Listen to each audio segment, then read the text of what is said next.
네, 안녕하세요. 신박사 이사했습니다. 2023년 9월 7일 신박사의 장마감 복귀 방송 하도록 하겠습니다. 오늘은 지수 좀 조정을 받았죠. 어제 미국장도 국채금리 상승으로 인해서 좀 조정세를 보였는데요. 오늘 뭐 아시아권 증시, 한국 증시 모두 지수적으로는 또 시총 상위 종목들로는 좀 조정을 받는 모습을 보여줬습니다.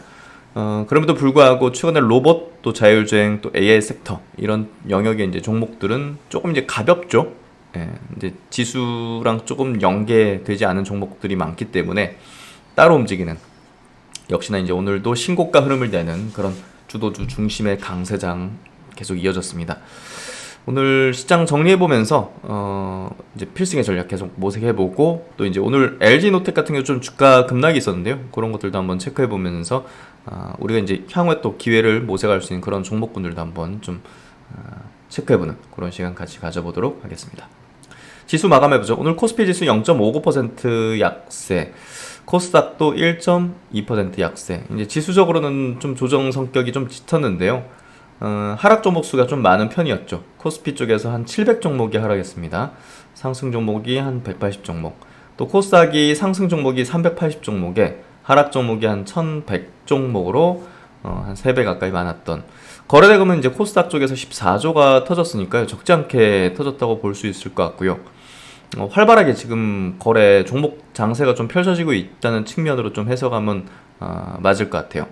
그래서 그만큼 이제 메이저 수급이 움직이고 있다는 걸로 좀 해석하시면 될 것 같은데요. 메이저 수급이 움직이는 게 지금 보시면 뭐 에코프로 쪽에서는 이탈하는 거죠. 예, 이탈하기 때문에 이제 거래대금 이렇게 터지는 부분이고, 포스코 DX도 이제 수급이 이탈하는 측면에서 이제 거래대금 좀 나오는 거고, 또 이제 레인보우 로보틱스는 이제 지금 시세 분출 형태, SPG 로봇주들의 이제 거래대금이 터지는 것들은 시세 분출 단계에서 터지는 것들 좀 보시면 될 것 같고, 유진 로봇도 시총이 크진 않는데도 불구하고 거래대금이 거의 한 바퀴 돌리는 흐름이잖아요. 상장 주식수를.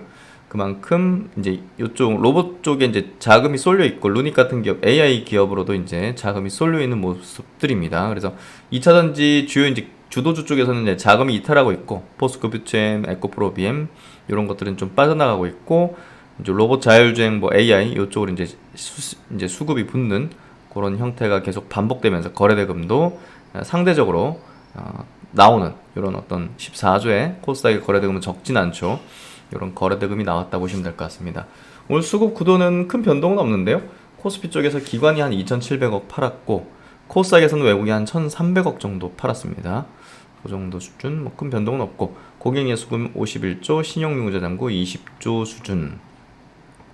어제 미국장이 이제 나스닥 기준으로 1% 약세, 다우 S&P도 0.5%, 7% 약세를 이제 보였는데, 오늘 아시아권 증시도 니케이가 0.7%, 홍콩이 1.5%, 대만도 0.7%, 상해도 1%, 뭐 완연한 어떤 뭐 약세 조정 좀 보였다 보시면 될 것 같고, 해외 증시에서는 뭐 역시나 이제 국채금리 상승이 좀 영향을 미친 것 같아요. 재차 또 오르는 그런 모습들 속에서 이게 추세적이보다는 좀 왔다 갔다 여기서 파동을 그리는 그런 형태가 아닐까 좀 생각이 되고요. 코스피 지수 차트의 흐름도 오늘 중기평선 좀 붙이는 그런 어떤 조정 흐름, 그리고 코스닥 쪽도 21선 쪽으로 붙이는 그런 조정의 흐름, 그래서 뭐 조정 나왔다 이렇게 보시면 될 것 같고, 지금 뭐 지수보다는 지금 종목별 흐름이 중요한 포인트니까요. 그 핵심 주도주들을 이제 끼고 있는 게 필요하고요. 제가 이제 최근에 계속 강조했지만, 개인 투자자들이 이 주도주를 계속 보유를 못하거나 하는 이유가 특정 날짜에서 막 이제 막 조정 세게 나오기도 하잖아요. 예. 그리고 뭐 그런 노이즈 성격들도 있고, 그런 구간에서 이제 털리는데, 그건 이제 뚜렷한 주도주에 대한 기준이 없기 때문에, 뭐 현대오토에버 이런 것들을 들고 있다가도, 뭐 유한양행 이런 걸 들고 있다가도 이제 털린다는 개념으로 보시면 될 것 같고, 뭐 호텔신라나 이런 것들도 오늘 21선 이렇게 깰 때는 어이구 이제 뭐 추세 빠지는구나 이렇게 해가지고 겁나가지고 파는 그런 경향이 있는데, 이거는 지금 그냥 옆으로 돌리는 거지, 이건 추세가 상승으로 유지가 되고 있는 그런 패턴입니다. 파라다이스도 마찬가지고, 그래서 그런 것들을 구분하는 게 중요한 포인트다고 좀 저는 좀 말씀을 좀 드리고요. 그 시총 상위 종목들 한번 먼저 보죠. 오늘 코스피 쪽에 삼성전자, 하이닉스는 그래도 이제 그나마 양봉 전환, 플러스 전환 하면서 지수를 좀 방어해줘가지고 또 아시아권 증시 내에서도 코스피는 덜 빠진 편이었고요. 네이버가 1% 상승으로 최근에 조금 반등하는 모습들 보여주고 있고 뭐 하반기 AI 모멘텀 뭐 강하니까요. 그리고 2차 전지가 오늘 좀 약세가 짙었는데요. 이 포스코 퓨처엠의 어떤 이 주 이평선 이탈, 60일 이평선 이탈이 좀 컸던 것 같고 거기에 따라서 이제 에코프로비엠, 에코프로 뭐 이런 종목들도 이제 주요 이평선을 좀 이탈하는 모습 속에서 이제 물량들이 좀 나오는 그런 패턴을 좀 보여줬던 것 같습니다. 코스닥 쪽은 코스닥도 이제 조정 성격이 짙었는데요. 에코프로, 에코프로비엠, 뭐 LNF 이런 거 조정 받으면 뭐 지수는 약세니까 레인보우 로보틱스 뭐 로봇주들이 이제 상승해도 지수의 영향도는 이제 크지는 않죠. 그래서 2차 전지가 빠지면 뭐 사실 지수가 빠진다 이렇게 좀 해석할 수 있을 것 같고요. 오늘 뭐 뚜렷한 그런 어떤 조정의 어떤 흐름들 이제 부분들을 좀 가졌던 것 같습니다. 로봇주들의 흐름을 좀 체크를 해보면요. 오늘 뭐 레인보우 로보틱스 일단은 뭐 신고가 흐름 계속 내고 있죠.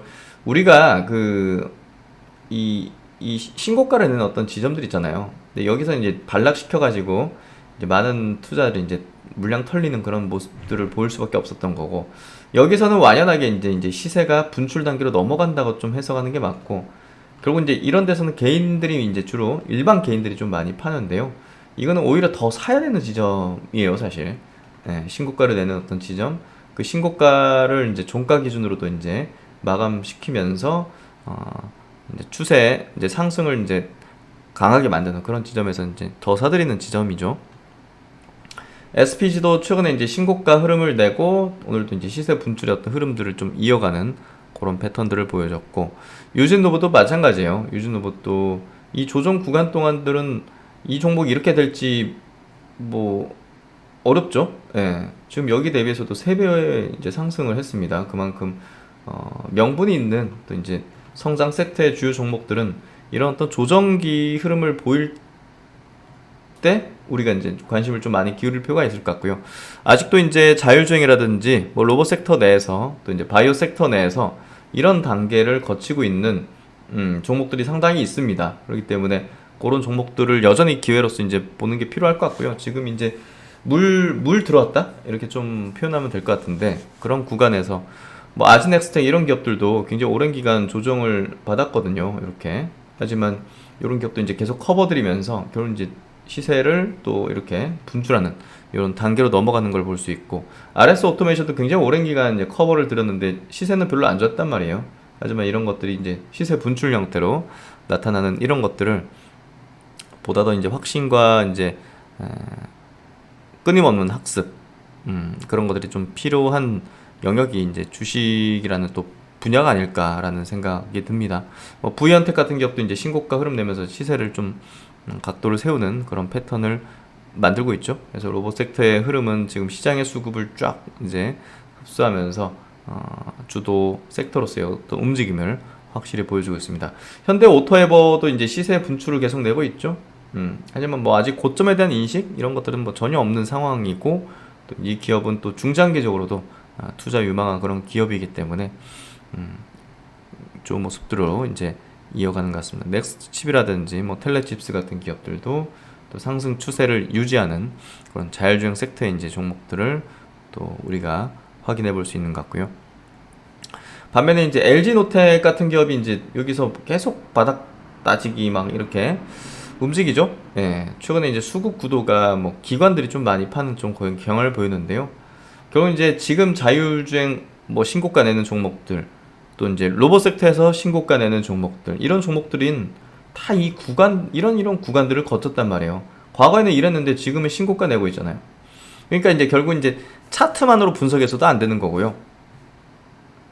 시대의 흐름이라든지 또 이제 기업이 가지고 있는 어떤 그 섹터 내에서의 어떤 주도력, 기술적 어떤 시총 규모적, 또 앞으로 이제 포텐셜적 그런 부분들을 이제 모두 종합적으로 고려해 가지고 이제 그 주도주의 가능성이 높은 종목들을 좀 선별하고, 그런 종목들은 차트가 뭐 하락할 땐 차트가 다 안 좋잖아요. 그래서 제가 이제 뭐 차트만으로 이제 판단해 가지고 여러분들에게 분석해 드리고 말씀드리는 게 아니라 차트도 하나의 고려 사안입니다. 차트를 뺀다는 것 자체가 과거의 궤적이라든지 수급의 어떤 흐름 구도 이런 것들을 전혀 배제한다는 건데 말이 안 되는 거잖아요. 그래서 우리가 종합적인 사고 또 어떤 종합적인 판단 이런 것들을 해야 되는데 어떤 특정 뭐 나는 뭐 가치 투자 뭐 나는 펀더멘털만 나는 뭐 실적만 이런 식으로 이제 하는 투자들은 큰 성공을 좀 거두긴 좀 어렵죠. 그래서 종합적인 어떤 사고 판단을 하는 게 필요한데 이 명분적으로 뚜렷한 어떤 주도력을 지닐 수 있는 기업인데 주가는 이렇게 또 바닥 따지기 어떤 패턴들을 반복하는 이런 흐름 속에서는 이 많은 개인 투자자들이 좀 떠나게 되죠. 그래서 그런 것들이 결국은 현대 오토바 같은 기업도 보시면 오랜 기간 이렇게 옆으로 돌렸단 말이에요. 뭐 이런 구간에는 차트도 별로 안 좋은데 뭐 이런 식으로 접근하기 때문에 그런 것들을 우리가 좀 유념해서 미래를 좀 뭔가 좀 통찰하고 아이디어를 좀 가지는 그런 것들이 좀 필요하지 않을까라는 생각이 듭니다. 그래서 현재 너무 매몰되지 말고 어떤 상상을 할 수 있어야 되고 또 그 미래에 대한 어떤 분석과 전망들을 좀 해야 되고 주식은 머물러 있거나 지금 현재 이제 종속돼 있으면 그리고 내가 가진 종목에만 너무 또 빠져 있으면 좋은 기회들을 계속 놓치고 잡지 못하고 주식이 막 싫어지고 내 건 안 갔는데 딴 거만 가고 이러면서 소외감 생기고 심리적으로 멘탈 무너지고 이런 어떤 과정들이 이제 반복되기 때문에 이 뭐랄까요 참 종합적인 게 필요한 분야인 것 같아요. 그래서 주식 투자라는 거는 정말 어려운 분야이기도 하지만 뭐 그 성과를 낸다면 또 엄청난 퍼포먼스잖아요. 물론 뭐 인생이 달라질 수 있는 정도의 그런 흐름도 낼 수 있는 분야이기 때문에 꾸준히 잘 정진해 가지고 그런 상위 1%가 될 수 있도록 노력하는 게 필요하지 않을까라는 생각이 듭니다. 그래서 지금 주도주 중심으로 지금 계속 우상향 기조 보이는 것들은 계속 우리가 확인하고 있고 바이오 섹터에서 이제 보로노이가 이제 좀 변동이 좀 커지는 구간으로 좀 넘어가기 때문에 이런 구간은 조금 보수성이 좀 필요하죠. 그래서 이번 세계 폐암학회에서 비소세포 폐암 치료제 전임상 공개해서 이제 재료들이 이제 노출되고 나오는 어떤 시점이 되면서 매도하고 싶은 사람들이 있는 거죠. 이 보로노이가 이제 지금 폐암학회 이제 조만간 열리는 거기서 전임상 데이터를 첫 공개한다. VRN11이 기존 폐암 치료제 이제 타그리소 내성을 지닌 EGFR 돌연변이 비소세포 폐암에 뛰어난 효과 100% 수준에 이르는 뇌 투과도를 보였다고 제시를 하고 있고, 뭐 국내 식약처에서는 임상일상 승인을 받아서 이제 임상을 진행하게 될 걸로 예상이 되고요. 어쨌든 지금 비소세포 폐암 치료제 쪽에 대한 시장의 관심도와 주도력은 지금 이어지기 때문에 보로노이가 그런 흐름에 편승했고 시세는 이제 좀 우리가 만족할 수준에 좀 이르지 않았을까, 그렇게 좀 판단이 됩니다. 그래서 이제 바이오 종목들은 특히나 이제 임상에 대한 모멘텀 그게 또 현실화되는 시점에서는 차익 실현이 되거 나오면서 고점이 형성되는 경향을 띠기 때문에 그런 스케줄에 대한 어떤 일정들을 체크해 놓고 거기에 맞게 전략을 세우는 게 필요하다. 이제 뭐 이거 성공해서 나중에 뭐 몇 조가 팔릴 거고 그런 건 뭐 싹 다 필요 없습니다. 그런 거는 나중에 일이고 될지도 말지도 모르는 거고. 어쨌든 신약주들에 대한 어떤 투자 전략 포인트는 결국 이제 기대감에 의해서 상승하는 그 폭을 취하고 이제 빠져나오는 게 가장 최선의 전략이기 때문에 그거에 맞게 전략을 세우시는 게 맞다고 봅니다. 뭐 그 이상으로 날아갈 수도 있는데요. 그거는 뭐 특이치로 보면 되고 그런 것들 다 뭐 고점 다 먹는다면 뭐 조단위 자산가가 되겠죠. 그래서 확실한 구간만 취하고 나오면 되는 거고 끝까지 취하려는 욕심이 결국은 이를 그르치고 또 비자발적인 또 물림의 흐름으로 좀 전개되고 또 하락 추세 갈 때 팔지 못하는 그런 악순환에 좀 빠질 수 있는 가능성이 있기 때문에 적당히 취하고 빠지는 게 제가 볼 때는 신약주에 대한 투자 전략에서 최선이라고 생각합니다. 그래서 그런 부분들을 좀 이야기 드려왔었고 뭐 과거에도 이제 바이오 기업들에 대한 어떤 전략에서 그런 것들을 감안해서 말씀드렸었기 때문에 아마 좀 이해가 되실 거라고 생각합니다. 유한양행이 드디어 마리포사2 임상 결과를 존슨앤존슨이 이제 홈페이지 공개를 했습니다. 와, 국내 기업 파이프라인이 임상 3상 프라이머리 엔드포인트 충족하고 성공하는 거를 저는 처음 본 것 같은데요. 유한양이 대한민국의 신약 역사를 새로 쓰는 그런 기업이 되고 있습니다. 존슨앤존슨도 50억 불, 6, 7조 이상에 이르는 매출을 낼 수 있는 파이프라인으로 지금 꽂고 있는 게 지금 바로 유한양행의 렉라자입니다. 그래서 비소세포 폐암 치료제에서 표준 타그리소를 제칠 수 있는 그런 역량을 갖고 있는, 포텐셜을 갖고 있는 그런 어떤 기업이자 대한민국 신약 역사를 새로 쓰는 그런 기업이 될 겁니다. 어쨌든 오늘은 시세 변동은 뭐 이렇게 왔다 갔다 하는 흐름이었는데요. 뭐 핵심적인 이제 발표가 난 게 아니기 때문에 이번 발표의 주가 반응은 뭐 그렇게 좀 크진 않았고 미진했고요. 결국 이제 마리포사 1에 대한 임상 포인트, 에스모 학회 포인트, 또 이제 경쟁사 또 임상 발표에 대한 어떤 부분들 이런 것들이 아마 영향 미칠 것 같은데요. 결국 에스모 학회로 시세의 어떤 발현기는 모아질 걸로 예상을 하고 있습니다. 그래서 우상향 기초 계속 유지하는 그런 패턴들 보여주고 있는 것 같고요.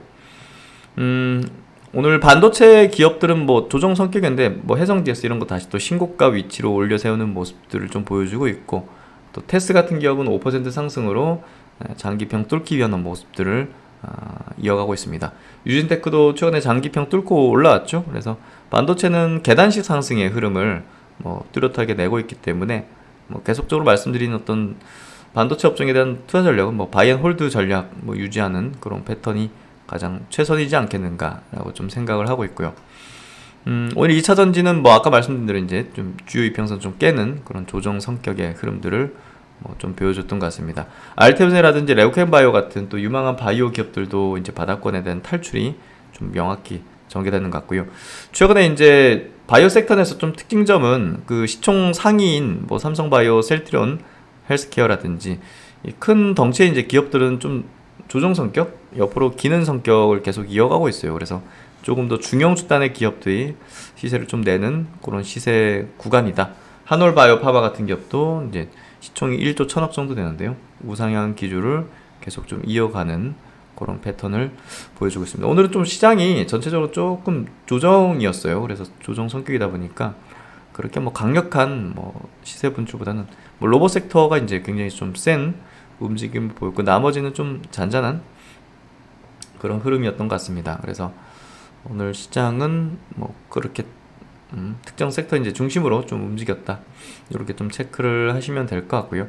오늘 외국기관 동시 수급도 뭐 큰 변동사항은 없었을 것 같은데요. 결국 이제 네이버가 460억 순매수 좀 들어오면서, 네이버가 이제 국내에서는 뭐 AI 관련해서는 뭐 대장주 성격을 좀 지니지 않겠는가 이렇게 좀 생각되는 그런 종목이고, 나머지는 뭐 수급 큰 변동은 없던 것 같습니다.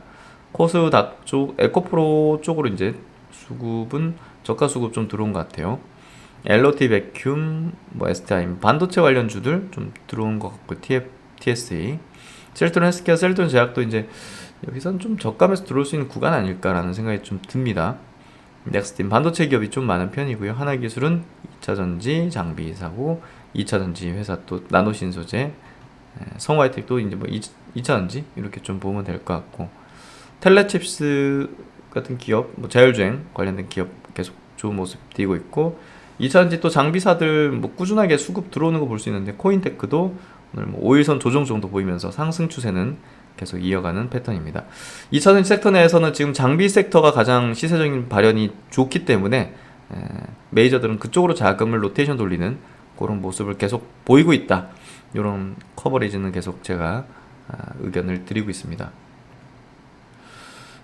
리포트 하나 볼게요. LG노텍 키움증권 리포팅인데요. LG노텍이 최근에 좀 조정받았지만 뭐 우려가 가장 극심하게 반영된 구간이 아닐까 싶고요. 이 4분기 이제 역대 최고 실적에 대한 가능성 높은 부분들, 지금 밸류에이션도 한 자릿수에 불과한 부분들, 아이폰 15 프로가 이제 큰폭 사양 변화 예고가 되고 있기 때문에 카메라 부품의 이제 판매 호조 가능성들, 교체 수요 증가 예상, 이런 것들이 실적 증가에 큰 요인이 될 걸로 예상이 되고요. 뭐 이 부분은 밸류에이션 업은 아니고 실적 증가 요인이고, 밸류에이션 업에 대한 부분은 차량용이죠. 그래서 차량용 카메라 지위가 강화되는 부분들, FCBGA는 본격적인 사업 앞두어서 고객 확보 빠르게 진행 중이라는 거. 차량용 카메라는 이제 멕시코 공장 증설과 더불어서 LG전자와 같이 실적 증가 요인 될 겁니다. 북미 OEM 자율주행 트렌드 적극 대응 기대가 되고, 자율주행 카메라 쪽에서는 글로벌 선두권의 지위를 갖고 있다는 거.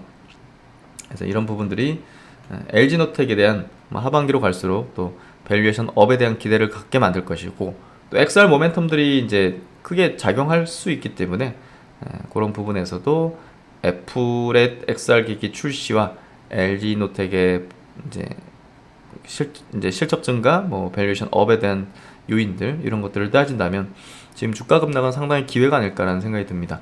어쨌든 밸류에이션도 올해 9.4배, 내년 7.8배, 7.2배, 한 자릿수에 불과한 부분도 매력적인 포인트가 될 것 같고요.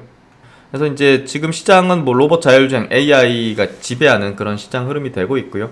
결국은 10년의 AI 트렌드 속에서 이 로봇과 자율주행까지 같이 연결된 또 산업의 발전을, 혁신을 좀 낳을 거기 때문에 앞으로 이 방향성에 대한 투자 전략은 지속적으로 좀 우리가 가져갈 필요가 있을 것 같고, 그 안에서 주도주 중심으로 우리가 투자 전략을 집행하는 게 가장 안정적이면서도 높은 수익을 낼 수 있다는 그 부분은 계속 이야기를 드리고 있습니다. 오늘 LG노텍 좀 주가 급락한 거 좀 기회적인 요인으로 좀 분석을 해드렸는데요. 이 부분도 한번 스터디해 보시면 아마 좋은 기회 찾으실 수 있을 거라고 생각합니다. 네, 오늘도 완연한 가을 날씨예요. 와, 이제 좀 선선하고 또 하늘이 굉장히 높네요. 구름 한 점 없는 좋은 날씨인 것 같습니다.